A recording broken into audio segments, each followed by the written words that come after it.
ইরানের সঙ্গে কোনো মুসলিম রাষ্ট্রের ঐক্য নাই, তুরস্কের সঙ্গে ঐক্য নাই, সে সাদ্দামের সঙ্গে ছিল না, ইরাকের সঙ্গে ছিল না, তার পাকিস্তানের সঙ্গে নাই, আফগানিস্তানের সঙ্গে নাই, সবগুলি দেশ প্রতিটা দেশেই প্রতিটার সাথে একটা গোষ্ঠীকে সে উস্কায় দেয়। ইরান হরমুজ প্রণালী তার বাড়ির সামনে দিয়ে আসছে, সে হরমুজ প্রণালী বন্ধ করে দিল কেন? কেন সে বন্ধ করে দিবে হরমুজ প্রণালী? যুদ্ধ হচ্ছে আমেরিকার সঙ্গে, যুদ্ধ হচ্ছে কি বলে ইসরায়েলের সঙ্গে। হরমুজ প্রণালী ইন্টারন্যাশনাল একটা প্রণালী, তুমি হরমুজ প্রণালী বন্ধ করে আমার বাংলাদেশের সমস্যা সৃষ্টি করছো কেন? আচ্ছা, হরমুজ প্রণালী কিন্তু আক্রমণের পরে বন্ধ করা হয়েছে, যে কোনো কারণে আপনি যে কোনো আক্রমণের পরে বন্ধ করতে পারেন না। এখানে এখন কি হবে? এখন এই তিনজনকে রিজিম করবে, তিনজন আজকে কালকে মধ্যে হয়ে যাবে, হওয়ার পর তাদের সঙ্গে নেগোসিয়েশন আসবে। সেই নেগোসিয়েশনে যদি তারা নথি স্বীকার করে তাহলে আমেরিকানরা এখানে যুদ্ধ থামিয়ে দিবে, আর যদি নথি স্বীকার না করে তাহলে আবার তিনজনকে মারবে। তার মানে নথি স্বীকারই একমাত্র সমাধান আপনি বলতে চাচ্ছেন? অবশ্যই আপনাকে চাঁদাবাজি তো বন্ধ করতে হবে, আপনাকে সন্ত্রাসী বন্ধ করতে হবে। এখন সেই নথি স্বীকারকে তো ধর্মীয় মূল্যবোধের শক্তি দিয়ে শেষ পর্যন্ত জীবন দিয়ে, এমনও তো কথা শুনেছি, এমনও কথা শুনেছি। শুনেন ভাইয়া, আপনি সাগর ভাইয়া, আপনি ইসলাম বলে প্রচার করেন, ইসলাম মানে রসুলকে মানেন না। ধর্মীয় কারণে আচ্ছা আক্তার ভাই, আমরা আমাদের মধ্যে শুধু ধর্মটা আছি, আপনি কোনোভাবে কি এখানে ধর্মীয় কারণে? আমি একটা জিনিস জানতে চাচ্ছি, আমি আপনার সাথে আমি একটা জিনিস জানতে চাচ্ছি, এখানে কি ধর্মীয় কারণে ট্রাম্প খোমেনিকে বা ইরানকে আক্রমণ করছে?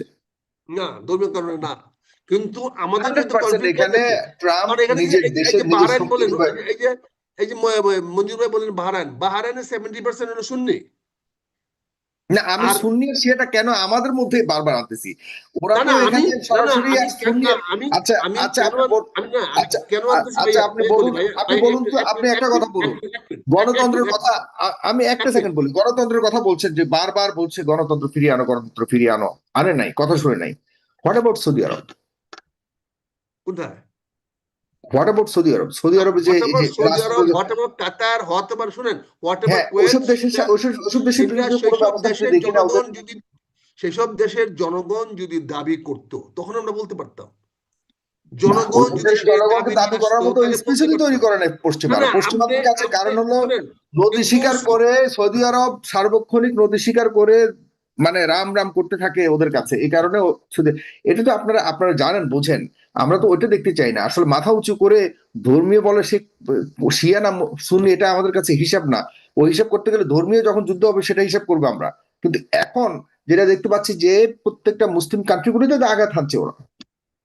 ওখানে শিয়া সুন্নি বলে তো কোথাও বলা হচ্ছে না যে আমরা শিয়াকে মারছি। তারা চাচ্ছে মুসলিম কান্ট্রিগুলোকে শোষণ করতে দিচ্ছে। কে শোষণ করতে দিচ্ছে? সৌদি আরব। সৌদি আরব ভালো। কাতার শোষণ করতে দিচ্ছে, কাতার ভালো। কুয়েত শোষণ করতে দিচ্ছে, কুয়েত ভালো। ইরাকের সাদ্দাম শোষণ করতে দেয় নাই, তাই তাকে মেরে ফেলা হয়েছে। লিবিয়া দেয় নাই, তাকে মেরে ফেলা হয়েছে। এখন ইরান, আমরা তো এমন না যে সুন্নি কাউকে মারে নাই, শিয়াকে মারতেছে খুশি হবে ব্যাপারটা তা না। সুন্নি অনেক বড় বড় নেতাদেরকে মেরে ফেলেছে সে। এখন ইরানের একমাত্র, আমরা কেন বলি ইরানের একমাত্র মুসলিম দেশ হোক সুন্নি বা শিয়া সেটা ভিন্ন ব্যাপার, কিন্তু সে একমাত্র শক্তিশালী, একদম মৃত্যু পর্যন্ত প্রমাণ তো করে দিয়ে গেছে যে আমি আমার আল্লাহর শক্তি নিয়ে, ধর্মীয় শক্তি নিয়ে আমি তোমাদের সাথে যুদ্ধ করবো, তো মাথান্ত করবো না। এটাই বাস্তবায়ন হয়েছে। আমি শেষ কথা বলছি এই কারণেই, কারণ যেহেতু আমাদের নিজস্ব রাজনৈতিক ব্যাপার না, আমরা একটা বিদেশি বিষয় নিয়ে কথা বলছি, তবুও এখানে যেহেতু ধর্মটা জড়িত, এই কারণে আমার অনুভূতি একটু লাগে। এই কারণেই যে সে কিন্তু তার নথি স্বীকার করেনি, শেষ মৃত্যু দিয়ে সে প্রমাণ করে গেছে যে পশ্চিমাদের কাছে মাথা নত করবে না, এটি প্রমাণিত। কিন্তু এটাও উঠেছিল, আপনার কাছে মনে রাখতে হবে যে ইরান আর ইসরায়েল নাকি নাটক করছে, যে তারা ঠিকই সব ভিতরে ভিতরে মিল আছে, কিন্তু উপর দিয়ে এগুলো করে করে আমাদেরকে বিভ্রান্ত করছে। এই ধরনের কথা তো উঠেছে। এখন কি আপনার এই ইমোশনের সঙ্গে আমি সম্পূর্ণ দ্বিমত পোষণ করছি। আপনার ইমোশনকে আমি সম্মান জানাচ্ছি, শ্রদ্ধা জানাচ্ছি। এখানে ইসলাম ইসলাম করলে তো লাভ হবে না। ইসলামের নামে আমরা এমন কিছু করতে পারি না। এখানে ইসলাম নাই, এখানে এই অঞ্চলকে দখল করতে আসছে, এটাই হলো মূল। এখানে ইসলাম বিষয় না। আমার উত্তরটা যদি মাঝখানে ইন্টারাপ্ট করেন তাহলে সেন্টেন্স পূর্ণ না হলে আপনি প্লিজ আমি যদি বলি মারা গেছে, এটা যদি আটকে দেন তো মারা গেছে হয়ে যাবে। আচ্ছা, আপনাকে আমাকে পুরোটা বলতে দেন, তারপরে আপনি আমাকে প্লিজ। হ্যাঁ, কাজে এখানে কোনো ধর্মীয় অনুভূতির ব্যাপার নয়, কিন্তু ধর্মীয় অনুভূতি দিয়ে আমাদেরকে ডিভাইড করা হচ্ছে। আমরা তো ছিলাম মুসলিম সাম্রাজ্যে, আমরা তো ছিলাম তার্কি সাম্রাজ্যে, আমরা তো এখানে মুসলিম সাম্রাজ্য ছিল, খিলাফত ছিল। তা আমরা খিলাফতে যাই না কেন? আমরা খিলাফতের কথা বলি না কেন? ইরান তো অগ্নিকা উপসাগর, ইরান তো ইসলামের ফান্ডামেন্টাল মানে না, তারা সে বিরোধী। এখন ইসলামের সেই ফান্ডামেন্টাল মানে না, কেন বারবার এখানে ধর্মীয় বিষয়টাকে আনছি? আমার সঙ্গে একমত হয়েন না, আমার সঙ্গে একমত হয়েন না আপনি। কিন্তু আমি কি বলছি, তাহলে কি হচ্ছে, আমরা সুরসুরি দিয়ে আমরা আরবকে ভেঙে দিয়েছি। আমরা দ্বিতীয় বিশ্বযুদ্ধের পরে মুসলিম উম্মাকে ভেঙে দিয়েছি। তার কি থেকে আমরা বানিয়ে ফেলছি সেকুলার কান্ট্রি। তুরস্ক যেখানে ইসলামিক কান্ট্রির প্রতিনিধিত্ব করত, সেই তুরস্ককে ভেঙে আমরা সেকুলার কান্ট্রি ভেঙে দিয়েছি। ভারত যেখানে মুঘলদের অধীনে ইসলামিক কান্ট্রি ছিল, সেখানে 1858 সালের পরে আমরা মুঘলদেরকে ধ্বংস করে দিয়ে ইসলামকে হটিয়ে দিয়েছি। এখানে ইসলামকে একটা শত্রু হিসেবে দাঁড় করিয়ে দিয়ে আমাদেরকে সারা আরবে বিভিন্ন ভাগে বিভক্ত করে দেওয়া হলো, বিরক্ত করে রেখেছে, ওইটাই। হ্যাঁ, আমরা আমরা আমরা এক আল্লাহ কিন্তু এক নেশন হতে পারতেছি না কেন? এটাই তো আমাদের ভিতরে এই বিভক্তিটা দিয়ে বাংলাদেশের মধ্যে দেখি মানুষ ধর্মীয় দৃষ্টিতে দেখতে চায়। এই যে আমাদের হিপোক্রেসি, এই যে আমাদের বাস্তবতা মানতে হবে। আপনি বলতেছেন রাসূল ইসলাম হাদিস দিয়ে গেছেন খোরাসান থেকে কালো পতাকা নিয়ে আসবে, আমরা মুকাদ্দাস দখল করব। তার মানে কি, উনি তো বলে গেছে মুকাদ্দাসে প্রবলেম ক্রিয়েট হবে। তাহলে মুকাদ্দাসে আমি বারবার আপনার ধর্মকে কেন এখানে আনছেন আমার মাথা না, ধর্মকে ব্যবহার করে এখানে আজ পর্যন্ত ট্রাম্প কি কখনো বলছে মুকাদ্দাস দখল করবে কারণ আমি শিয়াদেরকে মারতে যাচ্ছি? না, আপনি বলতেছেন খামেনিকে আল্লাহ রক্ষা করবে। না, হ্যাঁ, আমরা তো এটা বলছি না। রক্ষা করবে না, সাগরকে আল্লাহ রক্ষা করবে না। আমরা বলছি, আমি বাস্তবতাকে কি বলছি সেটা বলছি না, কিন্তু আমরা বাস্তবতার কথা বলছি যে এই অঞ্চলটাকে দখল করতে আসছে পশ্চিমারা। খামেনিকে আল্লাহ রক্ষা করবে এই কথা কেন বলতেছেন? না, আমি জানি না আল্লাহ রক্ষা করবে সবাইকে, কিন্তু খামেনিকে রক্ষা করবে particularly in terms of this war, I don't know. আপনি খামেনির পক্ষে বলার চেষ্টা করতে উনি দেখিয়ে দিয়েছে যে আল্লাহর প্রতি তার অভিযোগ আস্থা ছিল না, সে তো যুদ্ধ করতে করতে মরেছে, এটা তো সত্য। তার আস্থা ছিল, সে যুদ্ধ করে কোথায় বললো? সে যুদ্ধ করে কোথায় বললো? যুদ্ধ তো এখনো তার মৃত্যুর পরও তো যুদ্ধ করতেছে, সে তো আত্মসমর্পণ করেনি। গতকালকেও তো ইরান বলেছে আমরা কোনোভাবেই যুক্তরাষ্ট্রের সাথে আমরা আলোচনা করব না, গতকালকেও বলেছে। করবেন, একটা পরিণতি ভোগ করতে হবে, করবেন না তো পরিণতি ভোগ করতে হবে। আপনি আলোচনার বিষয়বস্তু কি আক্তার ভাই? আলোচনার বিষয়বস্তু কি? আমার কথা হচ্ছে ভাইয়া শুনেন, দুর্বলের আশকারা দুর্বলের উস্কানিকে আমরা কখনোই কর্ণপাত করতে রাজি নই। তোমার এমন What about Saddam Hussein? What about try করেছে সাদ্দাম হ্যাজ অলসো। না, সাদ্দাম তো সুন্নি ছিল, তাকে মারলো কেন? শিয়াকে মারছে, ঠিক আছে, আমাদের ধর্মীয় বিবাদ আছে, শিয়াকে মেরে ফেলো, ওকে, ধরলাম। What about Saddam Hussein? আমার এই যে ভুল দিনে শিয়াকে মেরে ফেলবে যে আমরা বলেছি শিয়াকে, আমরা বলেছি তুমি যদি উস্কানি দাও, তুমি যদি দুর্বল হয়ে যদি বড় বড় কথা বলো, তাহলে তোমার উপরে কি হবে? বড় বড় কথা তো স্বাভাবিক। সাদ্দাম শুনেন, সাদ্দাম ও সো স্টুপিড, সে একটা রাইফেল দিয়ে গুলি করে আকাশের উপরে।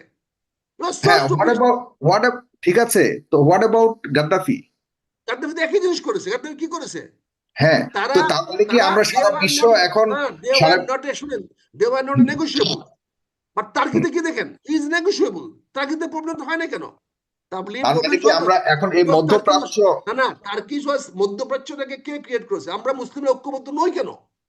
সেটাই তো বলছি, আমাদের দুঃখ ওইখানে।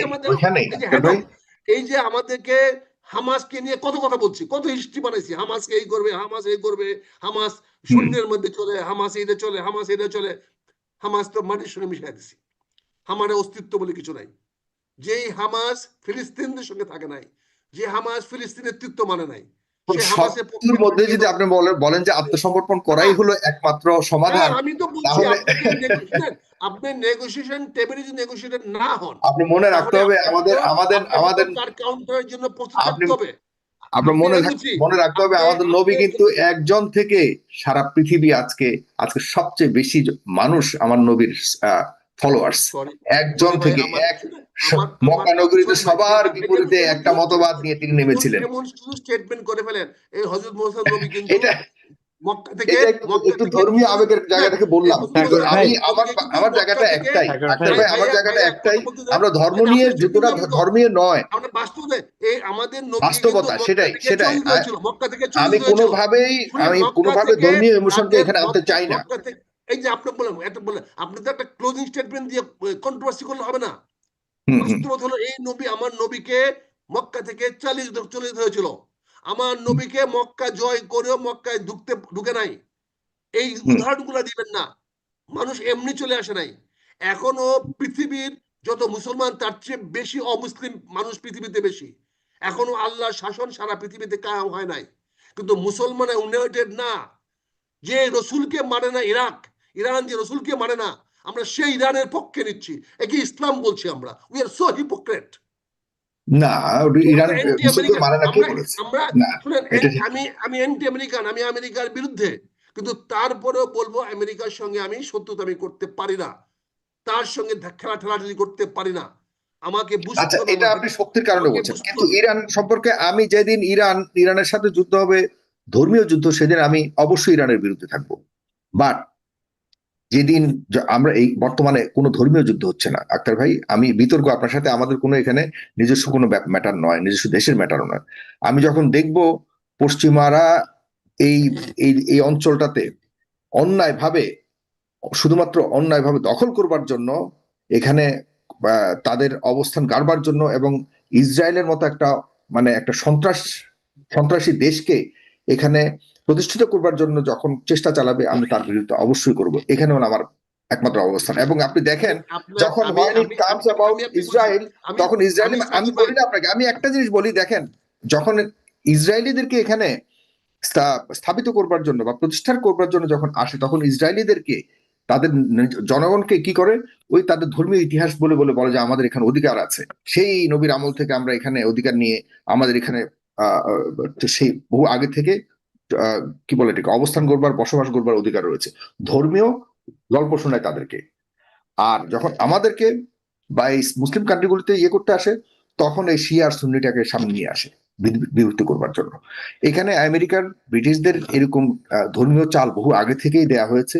এই বোকাশোকা মানুষদেরকে বিভক্তি করবার জন্য তারা বহু আগেই শিয়া সুন্নি ম্যাটারটাকে সামনে আনা হয়েছে, শুধুমাত্র ব্রিটিশরা এখানে বিভক্তি রাখবার জন্য। সেটাও বাদ দিলাম, এখন যে আঘাত করা হচ্ছে শুধুমাত্র ব্রিটিশ এবং যুক্তরাষ্ট্র তাদের বাহুবল দেখানোর জন্য, আর কিছুই না, আর এই এলাকাটাতে দখল করবার জন্য। এছাড়া যদি ধর্মীয় কোনো কিছু হতো, তাহলে অবশ্যই আমরা তাদের ব্যাপারে সজাগ থাকতাম এবং ওই অনুযায়ী কথা বলতাম। আপনাকে ধন্যবাদ। আমি জি প্লিজ। আমরা ইসলাম ধর্মীয় যুদ্ধ কথা বলি নাই। আপনি এটা কোথায় বলেন? ধর্মীয় যুদ্ধ নিয়ে কোনো আলোচনা করি নাই। এবং এখানে আমেরিকা ধর্মযুদ্ধ নিয়ে আক্রমণ করে নাই। এখানে প্রশ্ন হয়েছে যে ইরান এবং আমেরিকাদের তাদের যে কনফ্লিক্ট, সেই কনফ্লিক্টে আমি কোন পক্ষ নিব। আমি তো এখন ধর্ম আমার বিবেচ্য বিষয় নয়। আমি এখানে মুসলিমের পক্ষ নিব, আমি নিজেদের পক্ষে নিব। কিন্তু আমি যদি উস্কায় দিই, আমি যদি চাঁদাবাজের মতো, আমি যদি দখলবাজের মতো, আমি যদি বেয়াদবের মতো, আমি কারো মানবো না, কারো কথা শুনবো না, কারোর সঙ্গে আলোচনা করবো না, এই ধরনের হ্যাডম দেখাই, তখন কি হবে? ধর্মের নামে যদি আমি এরকম হ্যাডম দেখাই, তখন কেন কি? আমি তো ধর্মযুদ্ধের কথা বলছি না। এখানে ধর্মযুদ্ধ আসে নাই। এখানে আমাদের মাথায় রাখতে হবে, যদি ইরানের সঙ্গে কোনো মুসলিম রাষ্ট্রের ঐক্য নাই, তুরস্কের সঙ্গে ঐক্য নাই, সে সাদ্দামের সঙ্গে ছিল না, ইরাকের সঙ্গে ছিল না, তার পাকিস্তানের সঙ্গে নাই, আফগানিস্তানের সঙ্গে নাই। সবগুলি দেশ, প্রতিটা দেশেই প্রতিটা সাথে একটা গোষ্ঠীকে সে উস্কায় দেয়। এবং সেখানে ইরানিয়ান মানুষরা চেয়েছে গণতন্ত্র, তারা পরিবর্তন চেয়েছে। সে পরিবর্তন তুমি দাও নাই কেন? তুমি 5,000 লোককে কেন মারলা? তুমি খামেনি বা তুমি প্রতিষ্ঠা করার জন্য গণতন্ত্রের প্রশ্ন তো সেখানে না, এটাও না। প্রশ্ন, তুমি 5,000 লোককে কেন মারলা? তুমি এটাও না, 5,000 বাদশাহ লোককে কেন আর মারলা? রাজাদের, বাদশাহ না, তুমি 5,000 লোককে কেন, তোমাকে মানে না। নাই, তোমাকে মানে নাই, এই অধিকার কি তাদের নাই বলার? তুমি 5,000 লোককে কেন মারলা? তুমি কোথায় ক্ষমতা পাইলা, কোথায় অধিকার পাইলা? আজ এই 5,000 লোকের হত্যা রিটিলেশন তো আজকে হয়েছে। জি জি, ধন্যবাদ আক্তার ভাই ব্যাপারটাতে আপনি একটু যদি যোগ করেন, জনাব মোহাম্মদুল হাসান রিয়াদ, এরপর আমরা সাগর ভাইয়ের মাধ্যমে আমাদের মেজর আখতারুজ্জামান সাহেব আমাদের বয়স এবং জ্ঞান প্রজ্ঞার দিক থেকে নিঃসন্দেহে তিনি আমাদের অনেক শ্রদ্ধাভাজন একজন ব্যক্তি। তো আমি আপনার মাধ্যমে দুটো প্রশ্ন জানতে চাই, যে 5,000 লোক হত্যা করার বিষয়টার অথেন্টিসিটি, এবং হচ্ছে ইরানের উপর আমেরিকা এবং ইসরায়েল কেন হামলা করেছে, মানে মূল মোটিভেশনটা কি এবং বাস্তব কারণটা কি। তিনি হয়তোবা আমাদেরকে বলতে চাঁদাবাজি একটা উদাহরণস্বরূপ একটা কারণ বলতেছেন, বাট অ্যাকচুয়ালি কেন আমেরিকা আক্রমণ করলো ইরানের উপর? আপনার মাধ্যমে দুটি ব্যাপার আমি জানতে চাই মেজর আখতারুজ্জামান সাহেবের কাছ থেকে। ধন্যবাদ, very good. Very very good question, অত্যন্ত অ্যাপ্রিশিয়েট করি আপনাকে দুইটা করার জন্য। প্রথম কথাটা হইলো যে এখানে আমরা আধিপত্যবাদ বা হেজিমনির কথা বলে আসছি। আধিপত্যবাদ কি? আজকে বিএনপি আমরা ক্ষমতায় গিয়েছি, 2/3 মেজরিটিতে বিএনপি ক্ষমতায় গিয়েছে, ফলে বিএনপি এখানে অপোজিশনকে কোনো স্পেয়ার করছে না, কোনো শেয়ার দিচ্ছে না। এটাকে আমরা হেজিমনি বলতে পারি, এটাকে আমরা আধিপত্যবাদ বলতে পারি। এখানে ইরান হরমুজ প্রণালী তার বাড়ির সামনে দিয়ে আসছে, সে হরমুজ প্রণালী বন্ধ করে দিল কেন? কেন সে বন্ধ করে দিবে হরমুজ প্রণালী? যুদ্ধ হচ্ছে আমেরিকার সঙ্গে, যুদ্ধ হচ্ছে কি বলে ইসরায়েলের সঙ্গে। হরমুজ প্রণালী ইন্টারন্যাশনাল একটা প্রণালী, তুমি হরমুজ প্রণালী বন্ধ করে আবার বাংলাদেশের সমস্যা সৃষ্টি করছো কেন? আচ্ছা, হরমুজ প্রণালী কিন্তু আক্রমণের পরে বন্ধ করা হয়েছে, আক্রমণের যে আগে কোনো না। কারণে আপনি যে কোনো আক্রমণের পরে বন্ধ করতে পারেন না, কারণ এটা আপনার একার ব্যাপার না, এটার সঙ্গে আচ্ছা, সারা বিশ্বের আচ্ছা, আমার প্রশ্ন ছিল আক্রমণটা প্রথম এটা কেন পারেন করা না হলো? বলে, এটা পারেন না বলে, এবং এইটার জন্যই আজকে ইরানকে, যুদ্ধের আগে যদি বলছি, ইরানকে বারবার বলা হয়েছে তুমি নিউক্লিয়ার বন্ধ করো, তুমি বিভিন্ন দেশে তুমি টেররিস্ট অ্যাক্টিভিটিস বন্ধ করো। তোমার কদিন আগে অনেক জেনারেলকে মারা হয়েছে, অনেক লোককে মারা, বন্ধ করো। তুমি বন্ধ করো নাই, তোমাকে নেগোসিয়েশনে বসতে বলা হয়েছে, তুমি নেগোসিয়েশনে বসো নাই। তুমি কেটারে বাবা পৃথিবীতে, তুমি কে হয়েছ? তুমি কারো কথা মানবা না। সো আমেরিকা দেখিয়ে দিয়েছে আমার কথা না মানলে তোমার এই পরিণতি হবে। আপনি পারলে আমেরিকা প্রেসিডেন্টকে মারেন না, যদি হ্যাডম থাকে। আপনি পারেন না, ওয়াশিংটনে পারেন না। আপনি হ্যাডম থাকলে পারেন, নেতানিয়াহুকে মারেন না, নেতানিয়াহুকে আক্রমণ করেন না। আপনি সমস্ত মিসাইল গুলো আপনি ইয়েতে পাঠাতেন, ইসরায়েল মারতেন। আপনি সৌদি আরবে কেন মারলেন? কে আপনাকে সে অধিকার দিয়েছে? আপনি আমার দুটো বাঙালিকে কেন মারলেন? ইরান কেন মারলো আমার দুটো বাঙালিকে? তা কে অধিকার দিয়েছে? আপনার লজ্জা করে না ইরানের পক্ষে যেতে, যে ইরান আমার দুজন বাঙালিকে হত্যা করেছে? আপনি ইতিহাস বলেন, জিও পলিটিক্স বলেন, এগুলো বুঝেন। তাকে বারবার বলা হয়েছে আলোচনায় বসো, কথা বলি, তোমাকে এগুলো বন্ধ করতে হবে, আপনি করবেন না। আপনি এত বড় শক্তি হয়ে গেছেন, আপনি করবেন না, তো শক্তি দেখান এখন। এবং যার ফলে আমাদের উস্কানির কারণে, আমরা এই সমস্ত কারণে আমরা এটা করি।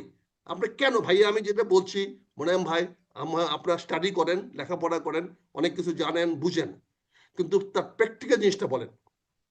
যদি আমেরিকা উইদাউট কজ, সে তাকে অনেকগুলো কজ দিয়েছে, এবং আজকে যেমন তাকে দিয়েছে, 3 দিনের মধ্যে তোমরা সিদ্ধান্ত নাও।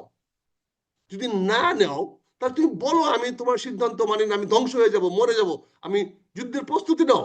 তুমি জনগণকে কেন বিপদের মুখে ফেলে দিচ্ছ? হাজার হাজার মানুষ মরবে। হামাসে কি হয়েছে?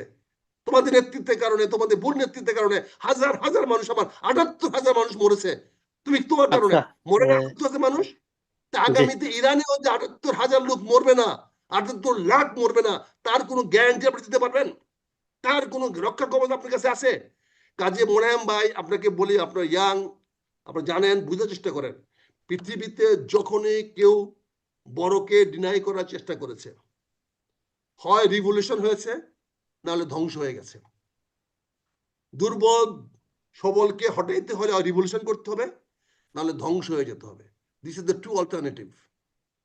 আমরা বিপ্লব করতে পারি নাই, এই জন্য ধ্বংস হয় নাই। আমরা বিপ্লবটাকে ধ্বংস করে দিয়েছি।